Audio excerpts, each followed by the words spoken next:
Imagine a 14-point drop in your IQ. That is the difference between being classified as having superior intelligence and being just average. It's a massive cognitive deficit, greater than what you'd experience after staying awake for a full 24 hours. But what if I told you this wasn't caused by a disease, or even a lack of sleep? What if it was caused, simply, by the feeling of not having enough? Toward the end of World War II, 36 men at the University of Minnesota volunteered to starve for science. Researchers wanted to know how to safely re-nourish Europe's starving populations. The physical toll was brutal. Their metabolism dropped by 40%, and their limbs became skeletal. But the most disturbing discovery wasn't physical. It was mental. These men became obsessed with cookbooks. They talked about nothing but food. As one participant recalled, food became the one central and only thing really in one's life. There was no room left for anything else. Today, we're diving into the science of scarcity, a groundbreaking field showing that whether you're short on food, time, or money, scarcity steals your mental capacity. Meet Sendhil Mullainathan, a Harvard behavioral economist, and Eldar Shafir, a Princeton psychologist. They argue that scarcity isn't just a budget problem, it's a bandwidth problem. Think of your brain like a computer.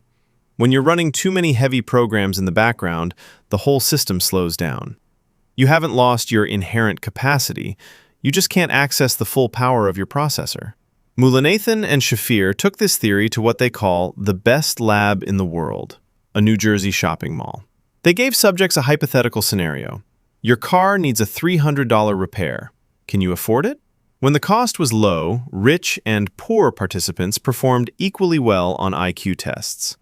But when they raised the repair cost to $3,000, something shocking happened. The wealthy participants? Their scores stayed the same. But the scores of the lower income participants plummeted. The mere thought of a financial crisis triggered a bandwidth tax. While they were trying to solve the test, their brains were juggling the invisible math of survival.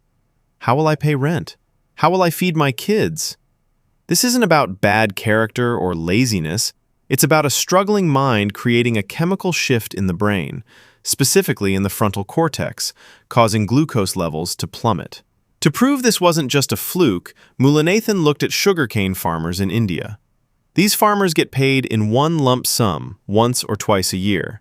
This means they are poor before the harvest and rich after.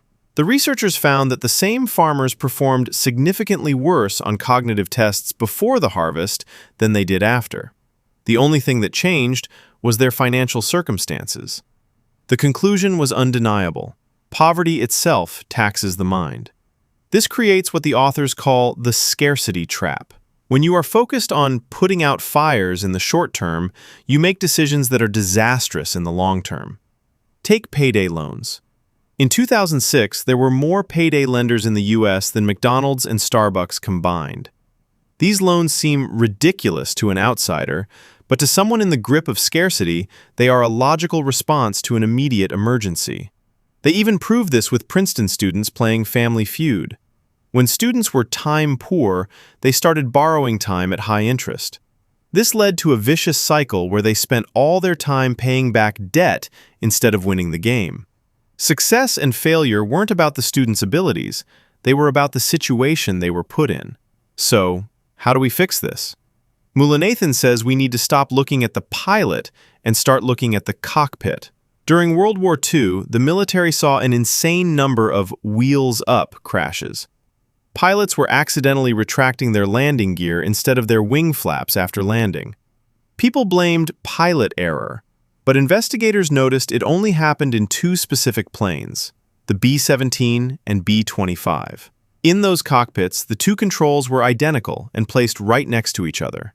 By simply adding a small rubber wheel to the landing gear lever, the errors vanished. Social programs should be designed the same way.